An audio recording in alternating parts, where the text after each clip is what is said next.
and what do we mean by a labor being productive. So again, I'm going to adopt a Marxian framework to explain what productive labor is, and then through Mies's understanding of what female productivity is, we are going to critique this Marxian analysis of productive labor.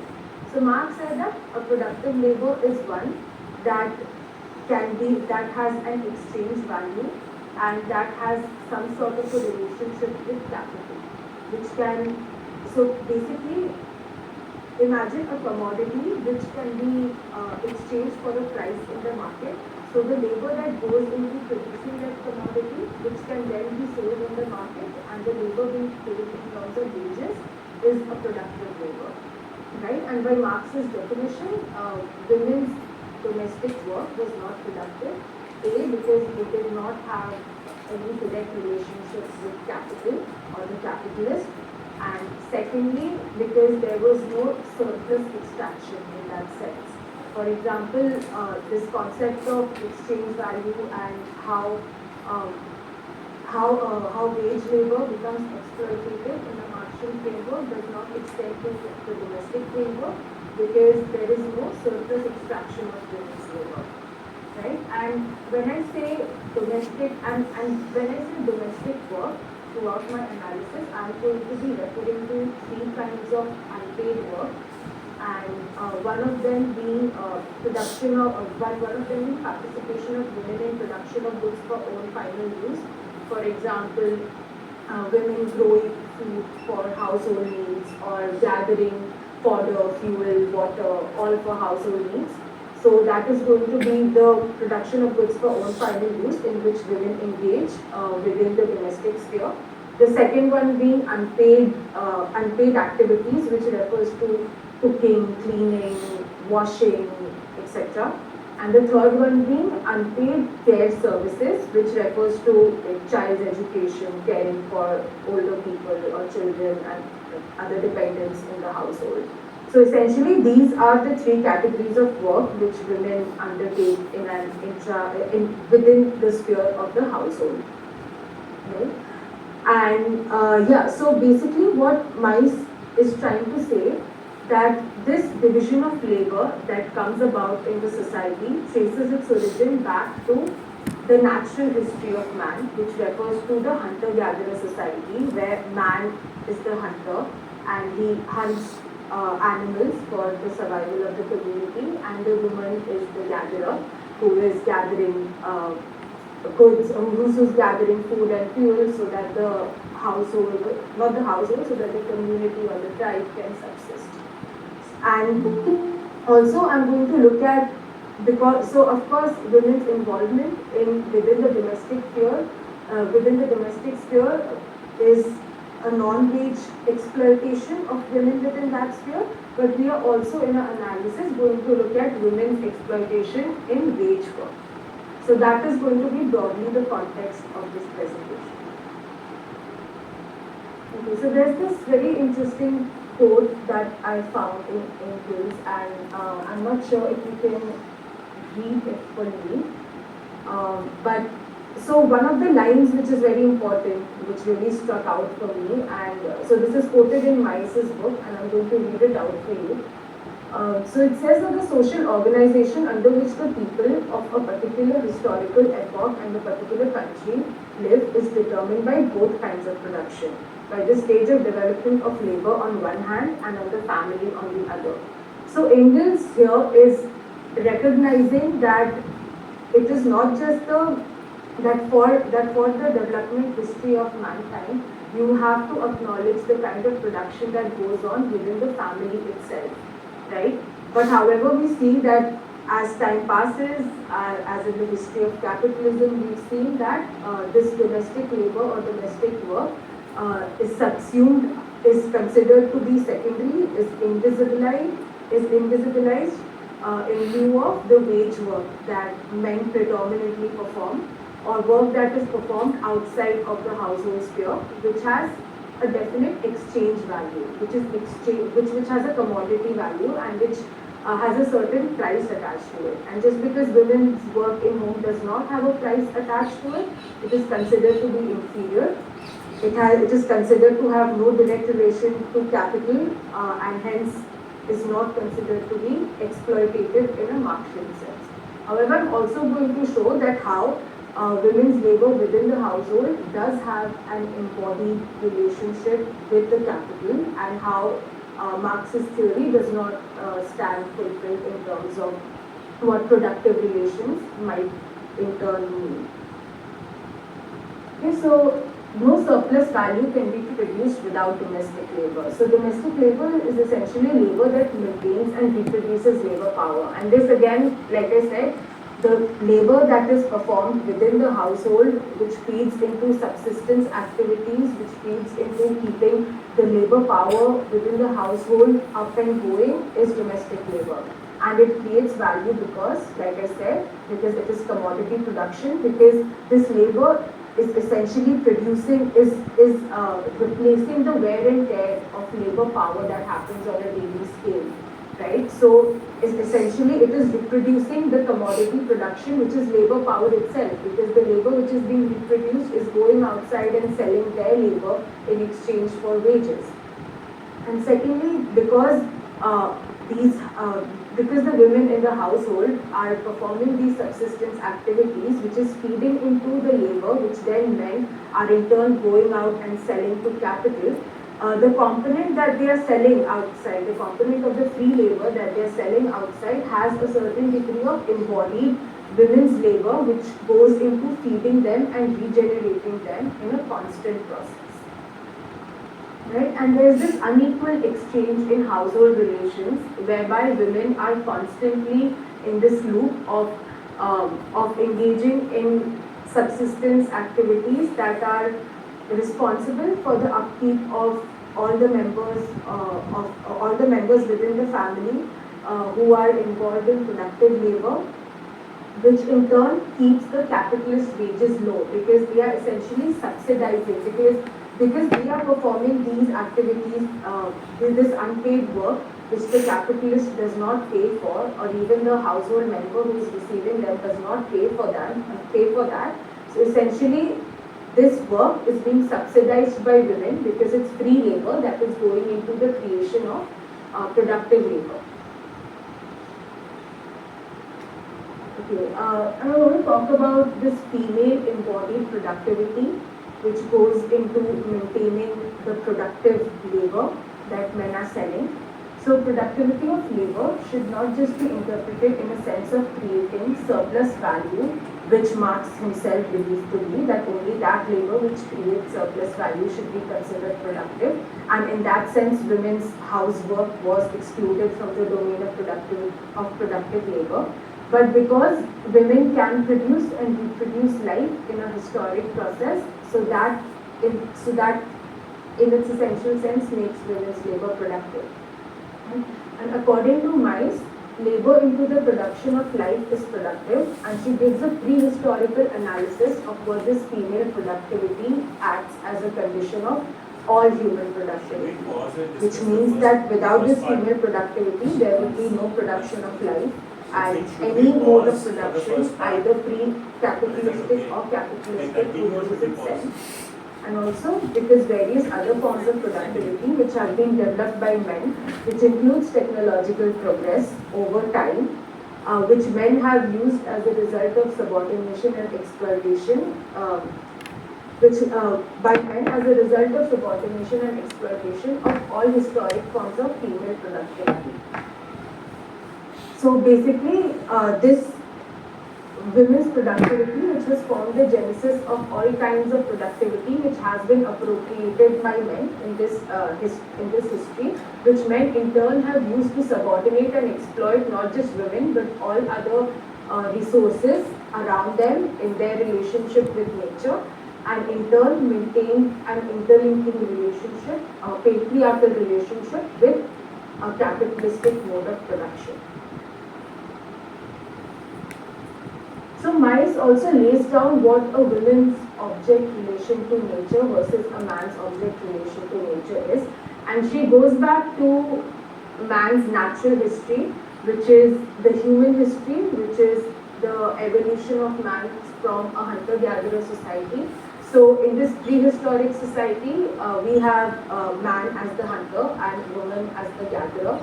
And women, in that sense, in a pre-capitalistic, prehistoric society, women's object relation to nature was considered to be reciprocal, and they conceived of themselves as productive as much as they conceived of the nature that surrounds them to be productive. And even women appropriated natural resources around them, but that relationship with nature was not of that of dominance or property relations.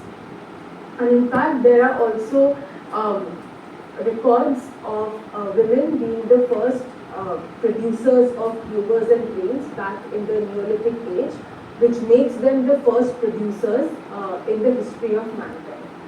Now, compared to that, when we see what man's object relation to nature has been, it's been non-reciprocal and extractive. That is because, unlike the female body, men are only capable of being productive when they come in possession of tools or when they come in possession of external things, which in turn imparts productivity to their body, and that is also seen through the history of mankind in the evolution of technological progress and the history of capital. And their relationship with nature has been that of appropriation, predatory and exploitative. For example, the myth of the manhunter would always envisage man as wielding tools and being a force of destruction and killing life forms and appropriating.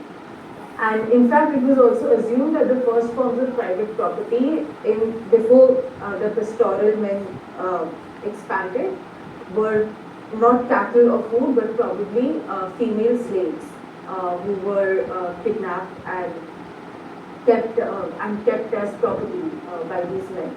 So there's this other very important quote that I found in Mies's text, which outlines this woman's paradigm of productivity.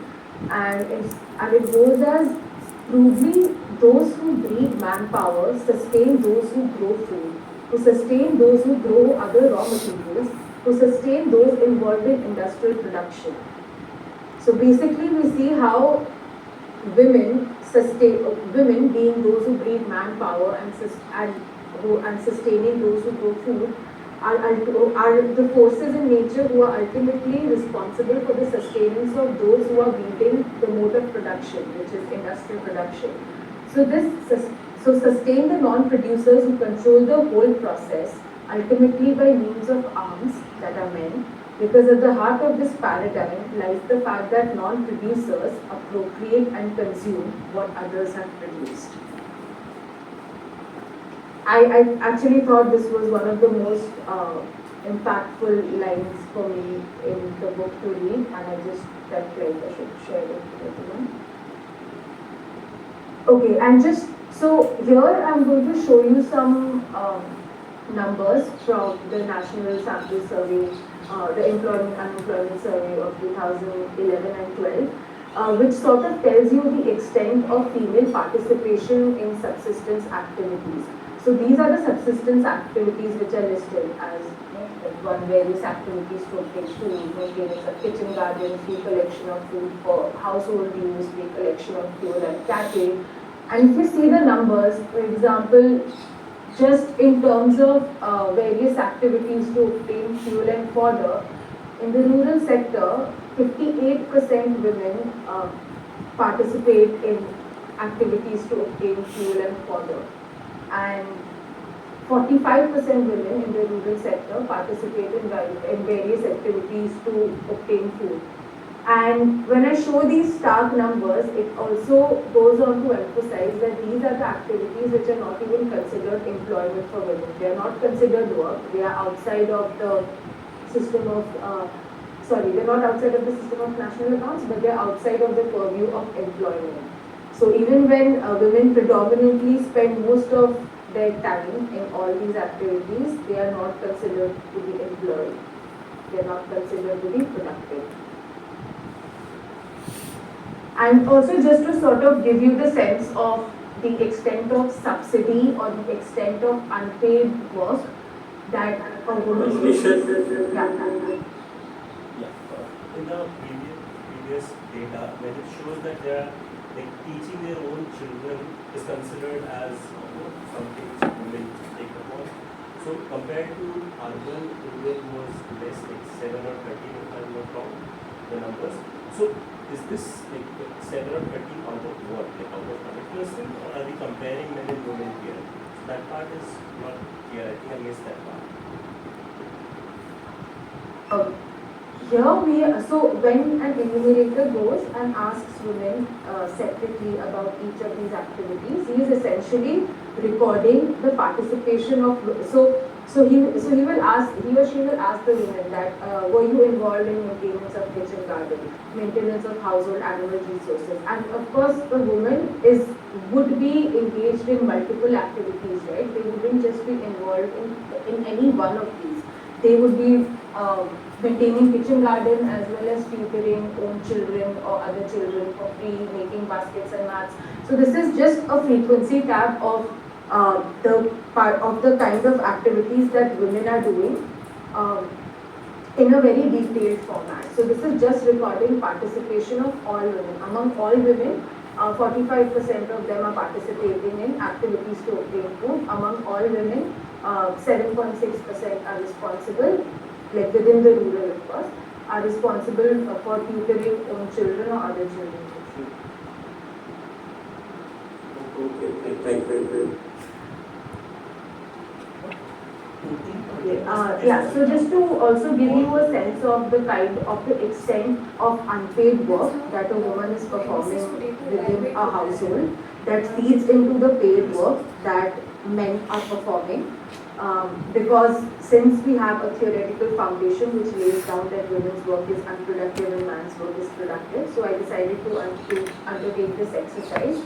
So I've used the time use data 2019 for this purpose, and sort of tried to calculate the measure of women's intra-household productivity. And when I say intra-household, it means within a household. This calculation has been done at the level of a household, right? So I have tried to see that so basically this ratio 1.21 gives me the amount of time that woman spends on unpaid work divided by all men's time spent on paid work. So within a household, if there are 5 women and 3 men, then I have taken the ratio of the amount of unpaid work performed by these 5 women upon the amount of paid work performed by these 3 men. So this ratio of 1.21 tells me that women perform disproportionately more unpaid work than men are performing paid work. Right? And this is of course a little higher in the rural sector, and it says it's equal in the urban sector, which means that the equal proportional amount of unpaid work is flowing into men's paid work. But this could also be because of women in urban areas are also spending more time in wage work outside of their households, so there might be a tendency to have slightly egalitarian norms within the household, which sort of ensures a slightly more equal division of work within the household, but it's definitely higher in the rural areas where women are more confined to work within their domestic spheres. What kind of data has she? Okay, so this was the discussion on women's exploitation within non-wage labor. Now I would just like to look at women's role in wage labor and sort of establish the exploitation that happens even within women's wage work, and how patriarchal relations operate even when women are working outside of their homes. So, according to Sitcombe in his research, he shows that there are pressures which determines women's labor participation in capitalist means of production. So, in a capitalist society, the extent of women's participation in wage work or employment activities depend on a bunch of these points that he outlines. So he says that capital ensures women's labor force participation adheres to its demands, because you know how capital is in a way dictating that women's involvement with employment or wage labor happens through these two channels. Firstly, by increasing domestic productivity. So for example, for let's say housewives who are considered to be not working, earlier they would perform a range of these activities like cooking, cleaning, washing, everything by themselves. Now capitalism, because of the technological progress that it carries, may give these housewives certain appliances through which the time that they spend within domestic labor decreases a little bit, right? You might have a washing machine which might make a woman's job a little easier. You might have a mixer blender which can also help in saving the amount of time that a woman is spending in processing or producing goods within the household. So basically this increase in domestic productivity that the woman is gaining leads to less time participation in domestic work because she's gaining some time, and then which in turn should free up her time within the day to participate in wage work, right? However, if we look at this, so there's this again coming back to these tiny statistics. I have used household quintiles as a proxy for a measurement of domestic productivity because the logic here is that if the income of an household increases, then they might have more appliances, more washing, more assets within the household, which can help in making a woman's job easier in their daily chores. But we see that even with the increase in income level within the household and a notional increase in domestic productivity, the time spent in domestic work by women decreases for sure, but the time spent in paid work also decreases. So this hypothesis that increased domestic productivity will lead to women's emancipation and increase their participation in paid work outside of the house does not stand true here because there are also certain social norms which operate, especially in a country like India, where you see that increase in a household's financial status does not directly correlate with an increase in her participation outside of the household in wage work. And the second most important point is that there are certain aspects between a mother and a child which leads to structural limits within which she can exchange domestic labor with employment, with wage work outside.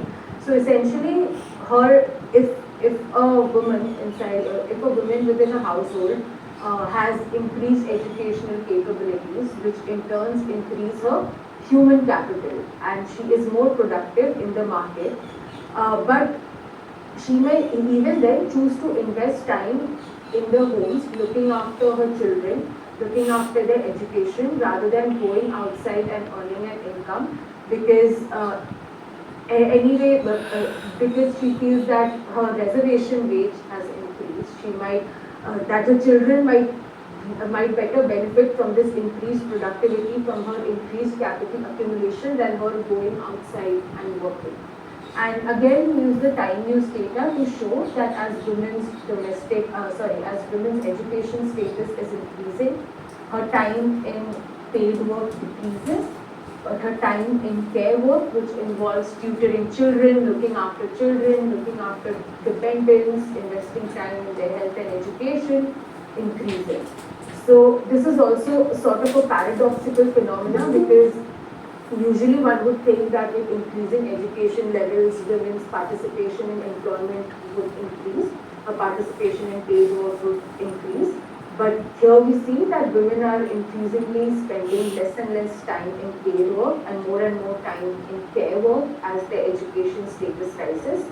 And this kind of solidifies the structural limits to this exchange of domestic labor with wage labor, and outlines the limitations within which women's participation in wage labor operates. And finally, this is the last slide that I would like to show today, concluding my discussion. So, this interlocked capitalist and patriarchal relations.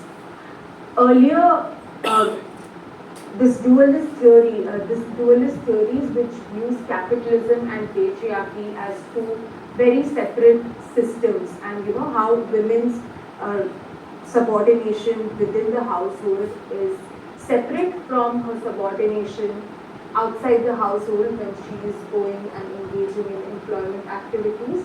These two sets of systems are not as mutually exclusive as they were thought to be, and women's oppression in the private sphere is not exclusive from her oppression in the factory or within the domain of social production.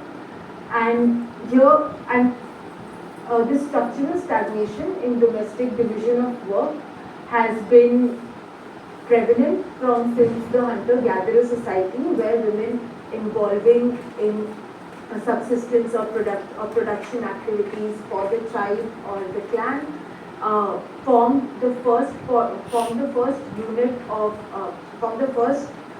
point of contact in history from where this social division of labor can be traced back according to Mies, and hence this capitalist relation cannot be thought in exclusion of the patriarchal relation.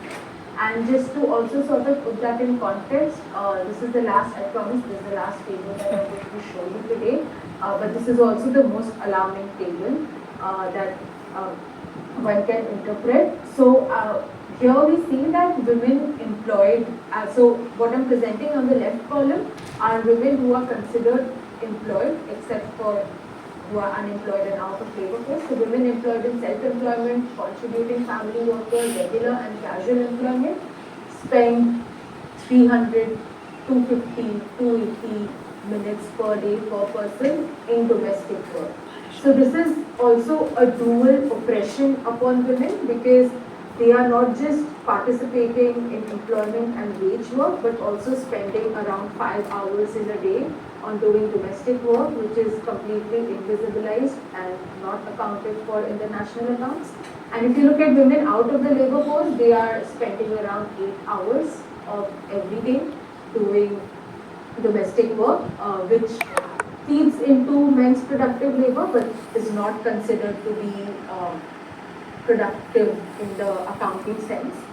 And yeah, so this women working outside are subject to dual oppressive relations, which leads to a double burden, alienation at home and work, and sort of reinforces the capitalist and patriarchal relations which are operating not just at home but also at work. So yeah, I think with that I will end my discussion and will open up the floor for questions or comments or thoughts, anything that you guys.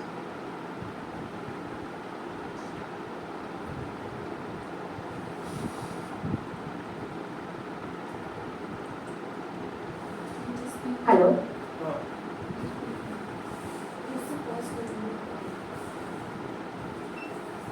Yeah. Hi, am I audible? Okay. So, thank you so much for this detailed presentation. I mean, you brought out essentially everything which Mies talk about and which is important for us to take a note of. Now, I'll open up this particular room for discussion for people who are present here, and it's also for the online people who have joined online. So I know it was a very last moment we shared the online link, but I'm glad that we could transform from a physical sort of a feminist guided discussions to more of an online mode. Thank you for that. Now, just to highlight some of the key points which I could take note of. Now, the way it is expressed कि पहले जो था आदमी जो hunter gatherers होते थे तो वो जाके बाहर पब्लिक प्लेस में काम करते थे, औरतें जो होती थी वो घर में केयर वर्क करती थी. So this theory has been challenged by anthropologists. There are new evidences coming up जहाँ पे different discoveries are done where women are shown as hunter gatherers in different communities. So this simplistic understanding कि ये physically आदमी strong होते हैं और उनका काम ये हिस्टोरिकली रहा है, और फिर उसके बाद उसको जस्टिफाई करना is again we have to question that simplistic understanding. और दूसरा मुझे बहुत ही ये चीज़ जो कि फाइंडिंग ये भी लगी कि किस तरह से हम कैपिटलिज्म को अलग से ट्रीट करते हैं और पेट्रियार्की को एक अलग स्ट्रक्चर की तरह ऑपरेशन की तरह ट्रीट करते हैं. बट जैसे कि आज तुम्हारी प्रेजेंटेशन से पता चला, this is something which Mies is talking about, कि capitalism is inherently patriarchal. तो जो मार्क्स बात करते हैं कि जो लेबर है, प्रोडक्टिव लेबर है, वो लेबर प्रोडक्टिव लेबर तब तक पॉसिबल नहीं है, या फिर प्रोडक्शन तब तक पॉसिबल नहीं है जब तक घर पे कोई वुमेन उनका डोमेस्टिक वर्क नहीं कर रही है। तो उस लेबर में वो इनविजिबल जो कॉस्ट होती है उसको काउंट ही नहीं किया मार्क्स ने। और ये कहीं ना कहीं एक बहुत बड़ा क्रिटिक है, फेमिनिस्ट क्रिटिक है मार्क्सिस्ट थ्योरी का भी। तो हमें ये देखना चाहिए कि कैसे कैपिटलिज्म इनहेरेंटली पेट्रियार्कल, सारी की सारी जो लड़ाई कैपिटलिज्म के अगेंस्ट है वो इनहेरेंटली पेट्रियार्की के खिलाफ निभानी जा सकती है। इस तरह से मैं अभी के लिए मैं पॉज करूँगा, and if somebody here have कोई क्वेश्चन या कोई observation I share it with you.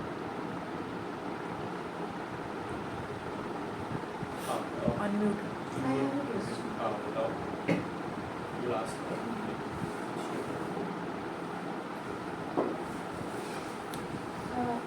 Hi Nisha, thank you for that wonderful integration of understanding Mies and bringing in Indian context. But I was just thinking कि वो जो time use जो data है, it is what TUS 2019. Can you just elaborate on that? क्योंकि मुझे लगता है कि हमारे बहुत सारे ऐसे पार्टिसिपेंट हैं इस रूम में जो कि ये NSS सर्वे नहीं समझते हैं, क्योंकि ये सैम्पल सर्वे है तो कैसे सैम्पल उठाया जाता है, if you explain that a little bit.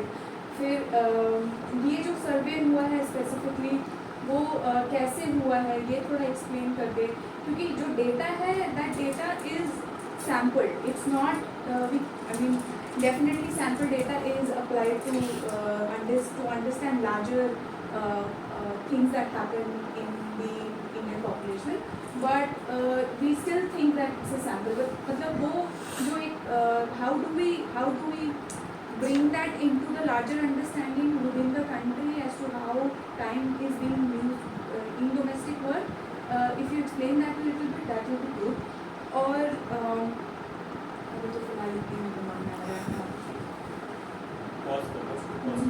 Thank you so much, Indu. Firstly, I must apologize for exceeding my time limit because I could not see my screen. I missed your messages stream. I was supposed to, I clearly exceeded my time limit by a huge margin, so apologies for that. And yes, coming back to your question, yes, thank you so much. I was hoping to clear some questions related, some doubts related to methodological understanding of what these surveys are in the question and answer. So time use data 2019 is the first Indian nationally representative data set on time use. There was one round of time use conducted in 1999, but that was only there for 5 or 6 days, if I'm not wrong. But this latest time use survey data is nationally representative. It has some around 5 lakh observations roughly with weights attached, and because there are these weights which are based on sampling and the number of respondents and all of that, like intricate statistical measures that go into that. So because these weights are there, we can say that this data of 5 lakh representatives, of 5 lakh 5 lakh respondents are representative in a national scale. Now, how this data is collected is actually very interesting, and in fact, while a lot of feminists have argued that we need a more nuanced understanding of women's participation in employment rather than just saying whether they are employed or not, which is what the employment unemployment surveys or the NSS was doing, or even what the periodic labor force survey does. It only gives you an account of whether a woman is, of whether an individual is employed or not, in especially those categories that I showed in the last slide as self-employed, casual wage work, regular employed, and all of that. And it just says, and if you are participating in domestic work, it just categorizes you as not in employment, as not in gainful employment. Now, what time use does, and why it is also a more enriching data set, is that it has divided the entire day into 70 time slots of 10 minutes each. And it goes to an individual and asks them exactly what they did in these 70 time slots, which comprise of 10 minutes. So within this time slot, what did you do? In this time slot, what did you do? In this time slot, what did you do? So in a sense, it's a much more detailed and much more nuanced, it gives us a much more nuanced understanding of how a woman especially is spending her time, is distributing her time throughout the day, not just in employment activities, which the employment surveys tell us, but also it gives us an account of the time that she has spent in domestic care activities and all these very detailed and intricate level of activities, which the international classification of time use data provides to us. So it helps us gathering very granular data of what a woman, that is the interest of our study, is doing in these 10 minutes time slots throughout the day.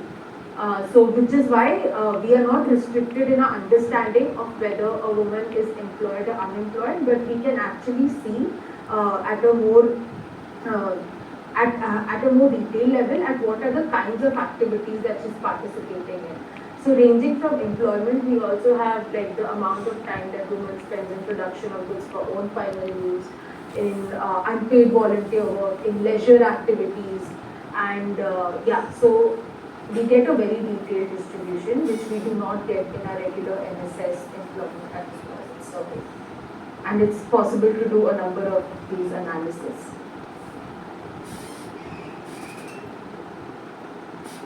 I think for responding to that, just continuation in that same line of thought. Last week we were doing a reading on Mies, which is talks of anti-urban, like when we use the term women as a homogeneous spectrum. This is coming up right now. Like and at least in our own reading circle, we are very sensitive towards using women as a category, because then we miss out on the differences within the women and tend to become one upper class or certain. So in this particular data set, do you find that differences within women are really acknowledged, or like is it there or not? So from the analysis of this data set, it is possible to say a number of things about these intersectional identities, and in fact some of the things that I've done is I've also tried to look at how, like I'm sure you'll agree with me when I say this, about how the participation of women in domestic work changes with her caste location, or changes with her, say, land holding position, because in rural areas women from landed versus non-landed households will have a very different distribution of of their time that they spend in paid or unpaid work. So in fact I've also, and maybe if you want, that can be a presentation of a later date, but I've also, there's this very prominent book by Nancy Folber, who's a feminist economist, and she talks about how this exactly the same problem of how women's participation in domestic work cannot be looked as one class fits all, about just looking at women's misery, but also looking at the intersecting identities that women have, especially in the Indian context, which becomes so glaring with the predominance of caste, religion, agrarian, non-agrarian position. So I did an analysis of how within the rural sector, agriculture, women who participate in agriculture versus women who participate in non-agricultural activities have very different distribution of time spent in paid or unpaid work, and that also changes with the caste identity. So I would say that a number of things are possible if you want to, if you look and engage with the data set. But of course, again, a number can only paint so many pictures, and for a more deeper understanding, it's very important to supplement the data that we are interpreting right now with on-field ground reports, with qualitative engagements, with more focus group discussions, and looking at real existing conditions rather than just an extrapolated number on our screens.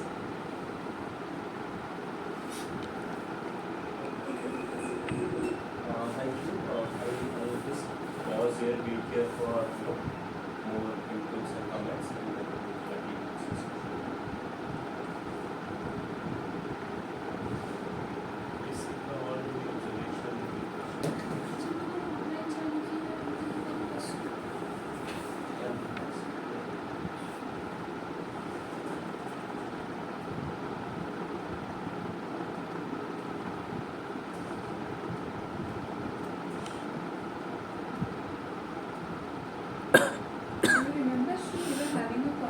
question on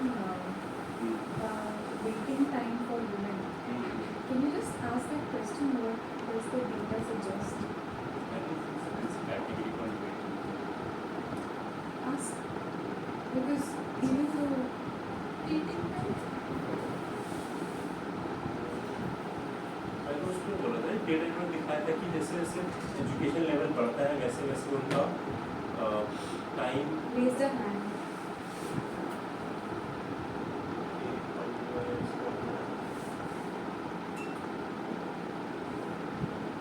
Ask him if he is willing to say okay.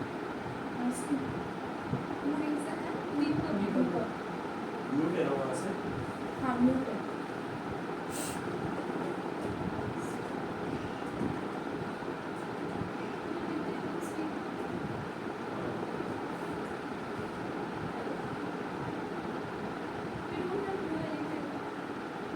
हाँ, we don't have to. The person will. अच्छा unmute करना पड़ेगा किया है पर आवाज़ नहीं आ रहा है. Just tell him that we are not being able to. He is not speaking only, नहीं तो वहाँ पे दिख रहा है. इसलिए हो सकता है उसने अनम्यूट कर रखा है पर आवाज़ नहीं आ रही. Just tell him that we can't hear you if you're speaking. लेकिन कहीं ताकि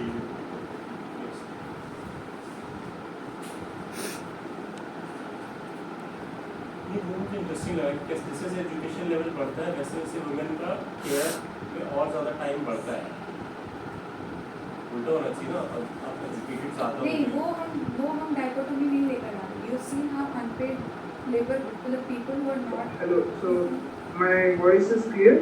Yeah. So my question is, our economy in which we live in and the way we measure our economy through GDP and the things that GDP is constituted of was devised during the World Wars, right?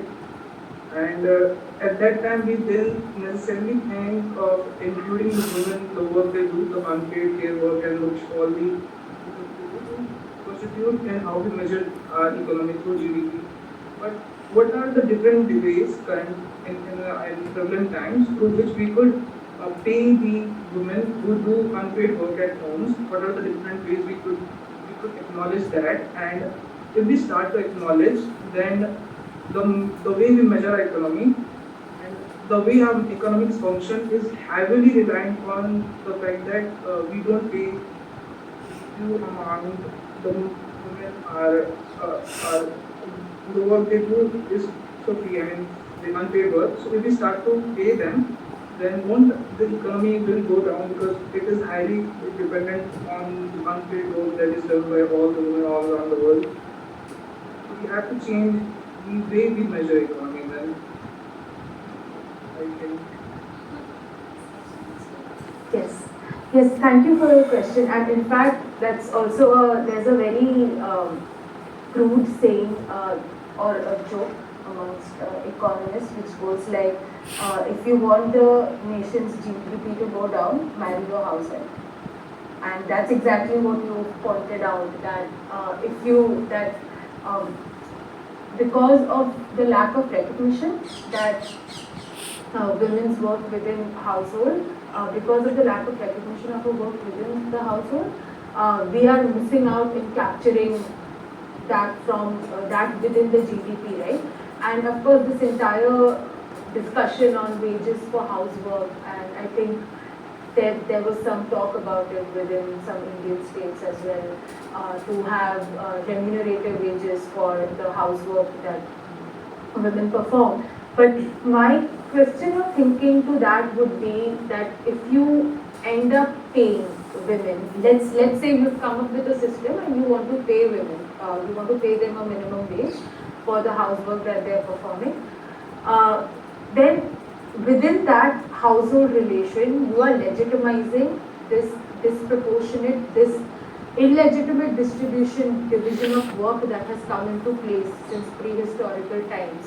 So you are giving it a sanctity and saying that this is what, just because you're working, this is your wage and this is how it's going to continue, and this is how it will continue to be.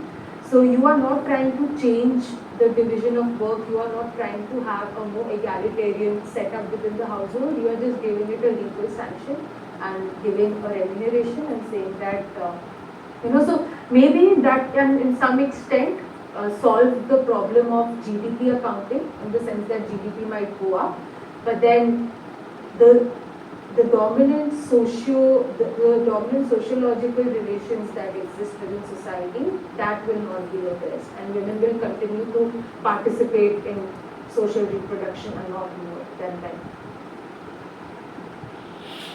Yeah, thank you.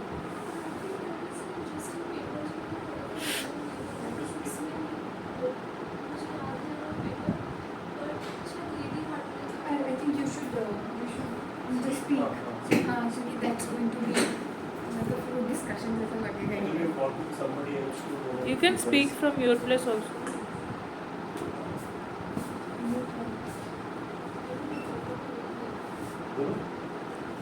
ये जो discussion चल रहा है ना that whether we should like account women's work at home as a paid work, whether we should compensate them or not. Like I don't remember the name of an author, but there was an interesting paper that we read in general labor class where they actually where the author actually put forwards important arguments that why paying for the work wouldn't actually lead to legitimizing.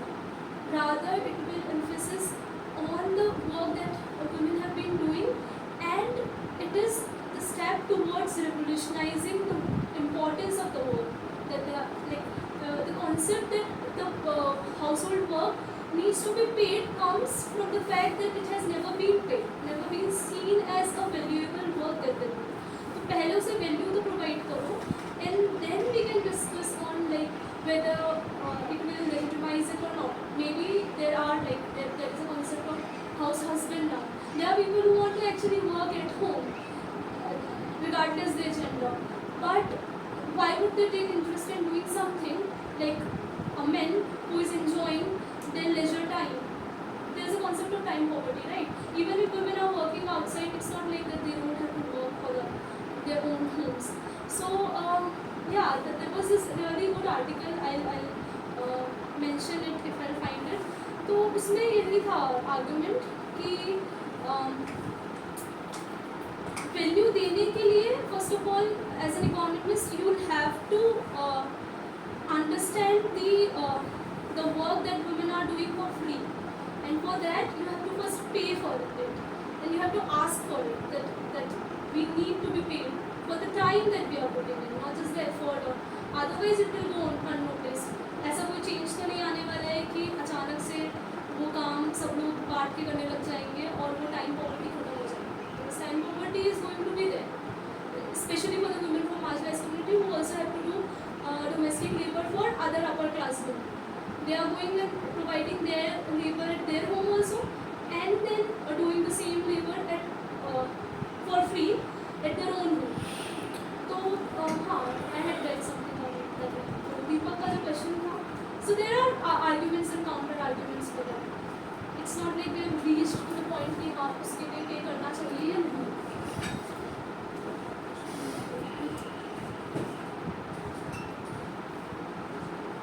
Yeah, that's true. In fact, there's this one thing which also comes to my mind, which is very funny, which says that once a man enters a woman's profession, he starts getting paid.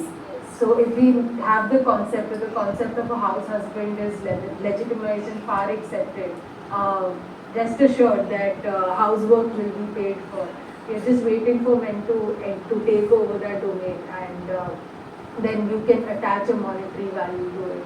But I agree with what you're talking about, and in fact, not just to the extent of payment or non-payment of housework, but there's also within just the macroeconomic, just to add to that, there's also this macroeconomic concept of satellite accounting, where you are trying to impute and put all the value of women's housework into a supplementary system of accounts, which is complementing your national system of accounts, which includes all productive activities. So you're also kind of aggregating all the unproductive activities which are performed within the household, which does not have a wage value to them attached yet, and having a satellite account exercise, and I think it's still a concept which is there in inception, and it would be very interesting to see if someone or some country actually does it, also because there are so many discrepancies in attaching value to, you know, women's work inside the household. How do you attach value to a meal that is prepared by your mother? How do you attach a value to the time that a woman is spending in educating their children? But to which I also agree, the point that you said, in that maybe a payment for the time spent would be a more objectively closer way of rewarding for your involvement in unpaid work than dealing with these abstract concepts of how much should we pay and what value do we attach to a certain nature of work.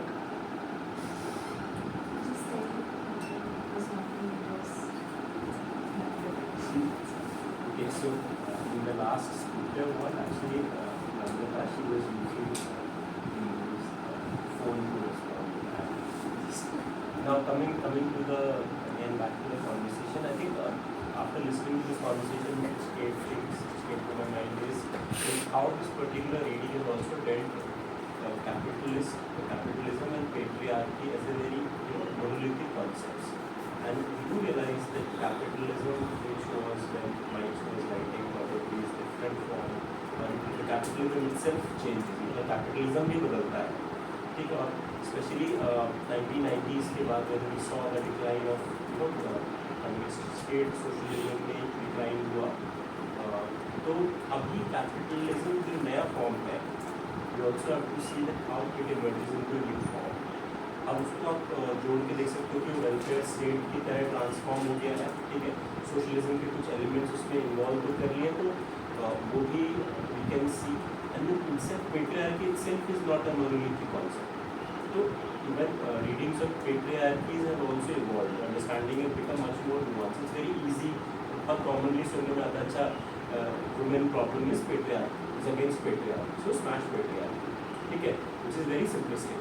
तो हमें ये भी देखना पड़ेगा कि I'll bring it to the reading, one of the readings, I'm forgetting the name, but there was one reading which we did our reading, our coursework in PhD coursework, but after that we kind of start at least reduce the use of the word patriarchy.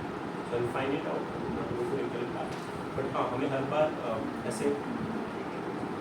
हर बार ऐसे patriarchy को identify करना, उसको blame करना इतना आसान नहीं होता है, तो ये इम्पोर्टेंट पार्ट है. I'll pass it on to the next speaker. That's all I have to say.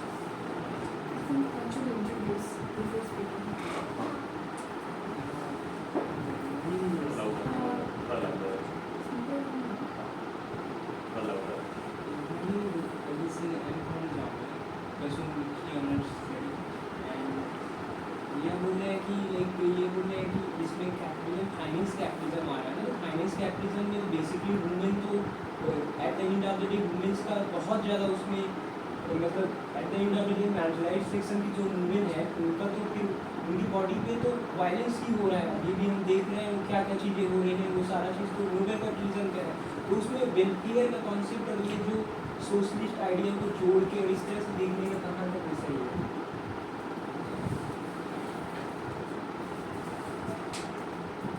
That?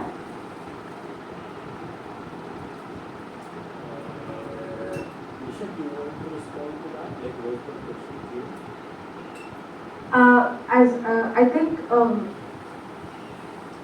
I think the question that is asked is, how do we view the violence on women in light of finance capital? Is it? Yeah. That's the question. उसमें welfare And when you दिखाया जा रहा है मतलब क्या है new liberal capital जो अभी लेटेस्ट स्टेट ऑफ कैपिटल जो चल रहा है, new liberal capital in which like I think drawing a lot from what she said that the women's exploitation from the working sphere is completely invisibilized, and जो patriarchal relations जिसमें वो operate and women's exploitation is just reduced to a patriarchal norm rather than also viewing it as a capitalistic plunder which has happened through the ages. In fact, आपने जो बात कही है, this entire history of capitalism, which is bloody, which is built on warfare, which is built on plunder and loot, and not just on resources and other countries, but on women's body itself. And अगर आप witch hunt देखें जो Europe and US का बहुत बड़ा phenomena था in the medieval times, the entire witch hunt, which was a violent attack on women's body, and in fact maybe in one of the future readings we can also talk about Caliban and the Witch by Federici to highlight the extent of the accumulation that was done on women's body. It was a culmination of both capitalistic and patriarchal forces which wanted to contain, which wanted to subjugate and subordinate women's productive capacities, because women were capable of, like I also showed in the presentation, that they were capable of interacting with nature and also have some healing, regenerative forces. There were midwives who could make the pain of childbirth slightly less. And all of that knowledge was lost in this history, in this bloody history of capitalism, in which men violently subjugated the bodies of women. And in fact, वो आज के ज़माने में भी visible है. You have all these honor killings, half panchayats, in a lot of ways manifesting in very contemporary forms, which remain to show their dominant assertion on not just women's state of engagement with wage work or non-wage work, but also on their bodies and their agency and their autonomy at a larger sense. तो वो तो आज भी visible है, चाहे capitalism कितना भी mature हो जाए. It's even something as something which even the Western world is dealing with, abortion rights, right? I mean, like what is more developed in a more capitalistic sense than the United States of America, and even then they are waging war against women's bodies. So finance capital, any sort of capital, the relation of women and capital has to be seen in terms of a larger dominant relationship of assertiveness and subjugation.